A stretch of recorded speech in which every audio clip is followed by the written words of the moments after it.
Alright, so hello everybody and welcome to the second episode of my Path of Exile Blight talkthrough where I'm playing a Monster in SSF. And we're starting off right where we left off in episode 1 in Act 5. And the first thing that I did after I got through the initial few zones of Act 5 was to finally upgrade my flasks because they were really lacking behind. Upgrading flasks is one of those things that I just constantly forget about with every single character. I get to maps and then I look at my flasks and they restore like 500 health. So it is not that big of a deal at the end of the day because I don't play hardcore, so even if I die I'm just like, well, would you look at that? I died. And while I was in town I was like, you know what, it's probably time to put on some MTX so I don't look like an absolute pleb. Then once I made it to the cathedral, I was finally able to pick up prayer guards, which are kind of like discount solo guards. They don't have the big beam and their stats aren't as good, but they still have the fireballs, they're very aggressive, and overall their AI is just really good. And with the prayer guards acquired, I went off to kill Innocence, who went down surprisingly fast. I don't think I've ever took him down quite this fast before. Also, this was when I found out that the Violent Dead Jewel doesn't exist anymore. This was a threshold jewel for zombies that made them slap a lot faster and just do more damage, and yeah, it's been removed from the game. Now, since I didn't just acquire my first, real spectre in the form of the prayer guard, I decided to put them into a foiling. So I got myself a helmet and went with 3 blue, 1 green so that I can put in raise spectre, minion damage. I think at the time I put in element of focus, which I'd later replace with feeding frenzy, and lessen multiple projectiles for their fireballs. And for the time being, I decided to just take out the skitterbots and go with mind over matter instead for more defense. And that was pretty much it for Act 5, so I made my way through the rest of the zones and killed Kitava very quickly once again. Now in Act 6 is where I tried to do the thing I wanted to do, which was to run Tukama Vanguards with Infernal Legion, because both the damage the Tukama Vanguards do by placing the totems that cast Scorching Ray, as well as Infernal Legion can be supported by the same kind of gems. However, even with me giving them defensive gems to begin with and picking up all the minion life regen on the tree, I was still not able to sustain Infernal Legion on them. So I made a decision. I recolored my Victorious Flight, which was the only unique that I found so far that was useful to me, and I put in Raise Spectre with Blood Magic and then went back to Act 2 and got Host Chieftains, which on their own are not that great, but they grant frenzy charges to everything around them, so your minions and you. And the reason you link them with blood magic is because they have very little mana and run out after the first cast, so you need to link them to blood magic so that they use their health and cast it all the time. This is pretty much the best spectre you can add to any horde mode minion setup like I have here, where I have 2 golems, I have 7 zombies that I've put on feeding frenzy now instead of meat shield, so they're aggressive again, and I have the raging spirits, which I had once again linked to Infernal Legion because I'm no longer running skitterbots and I'm using mind over matter instead. And I think it's working out pretty well. I mean, look at this damn Tukohama kill.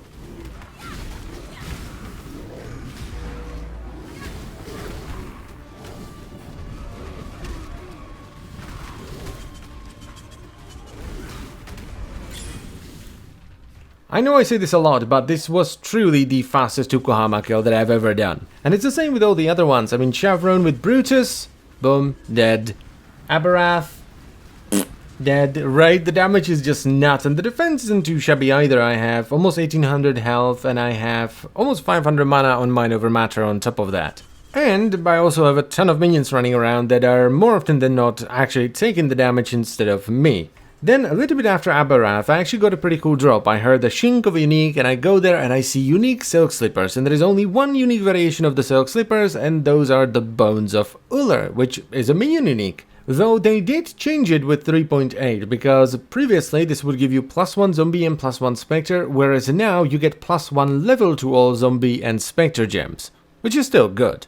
I think this has to do with the fact that the Raise Spectre gem actually gains more specters as it levels up, whereas previously it would stay at 1. And while I was changing my boots, I also decided to pick up a new shield because I was still running the one that I got in Aquanact with the +1 level of all fire gems, and I finally picked up a cast and damage setup, and I use, I think, the most common one. I always use it for minion monsters, which is cast and damage taken with Immortal Call, which gives you damage reduction, and then Convocation, so that when I take damage, Immortal Call procs and all my minions are teleported on top of me, which is kind of the best defense you can get as a minion monster. And it was around this time when I finally decided what kind of minion monster setup I want this to be, and I decided to go mainly with golems and zombies for the majority of the damage, but still run the specters for the frenzy charges and probably keep raging spirits for as long as I can because I just really like the playstyle. Though if I somehow manage to get my hands on a solar staff, I will probably try to put in phantasms as well, because I think it would be a good combo to have the phantasms and the carrion golems plus the zombies, but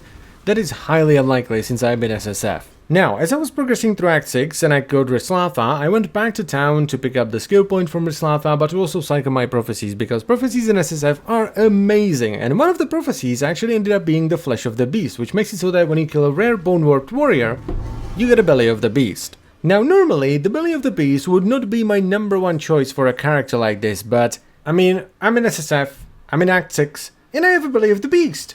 I have to at least try, so I had a couple of jewelers and few fusing, so I gave it 5 sockets, I got it up to 20 quality, and then boom, it 5-linked, and I immediately went balls, because I didn't have the chromes to get the right colors, right? Belly of the Beast is strength and dexterity, so it wants to roll red and green, and I mainly want blue, with maybe a little bit of red, but in the end I was able to still make it work with 2 blue, 2 red and 1 green, and I put in Carrion Golem, Feeding Frenzy, melee physical damage, brutality because I'm pretty sure carrion golems do pure fizz, and then faster attacks because I didn't really know what else I would put in that would be green. So yeah, here I was, standing at the Brine King with 2.3k health, almost 400 energy shield and nearly 800 mana on Mind Over Matter, and 5 in carrion golem, so yeah, that was pretty great, until something went very, very wrong, right here. This happened actually before with Nessa.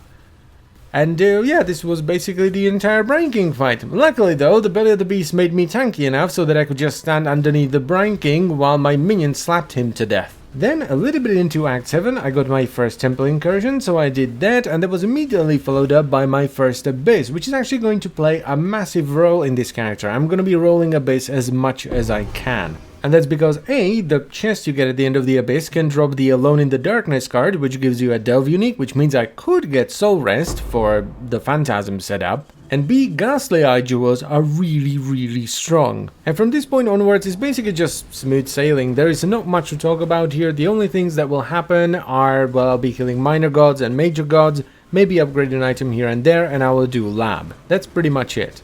Also, this was pretty funny. I got myself some stacked decks and I got a Void card and a Putrid Cloister card, which that is just lucky right there. Though then again, the Void did give me 40 Wisdom Scrolls, which is definitely not the worst thing you can get from the Void, but it's definitely not one of the better things either. And that was pretty much it for Act 7, so I just killed Arakali and moved over to Act 8. Now the first thing I did in Act 8 was a lab because, well, I'm very overleveled because I'm kind of taking things slow, I'm not rushing through the game, and the tower defense encounters give a lot of XP, so I wasn't really worried about dying in the lab because I have a ton of health and a ton of damage. And this time around I took a natural strength for the +2 level of all minion gems. After that, not much has actually happened for quite a while, aside from the occasional gear upgrade and my first encounter with Perandas who just popped out of one of the blighted chests, which I didn't even know was a possibility. So it was all pretty quiet until about halfway through Act 8, where I got a Skullhead to drop, which is like a decent minion unique. It has some life and mana, which is pretty good since I'm running Mind Over Matter. It has some res, gives your minions 10% chance to block attacks and gives them some armor and life regen. After that, I finished sort of the right side of Act 8 by getting the Sun Orb, and I started working on the left side, starting with Yugo. But then, something happened. Why you do this to me, game? I didn't even consider that to be a possibility when I was putting together this build. Like, yeah, sure, I'm not gonna get the Mark of the Red Covenant, so I'm not really gonna think about it, and then boom, halfway through Act 8, there it is. But anyway, that was pretty much all that happened in Act 8. I got the Moon Orb and then killed Solaris and Lunaris, which was just comedically fast.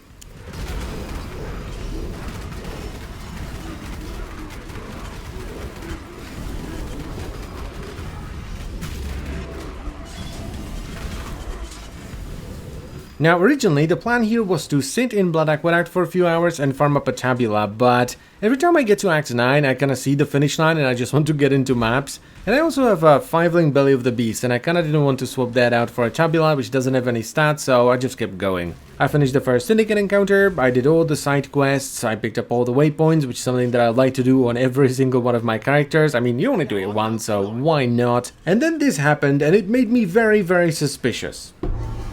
That right there is Wraithlord, yet another minion unique. Not a very good one, it gives you +2 level of secondary minion gems, some life regen for minions, and like life for specters or something.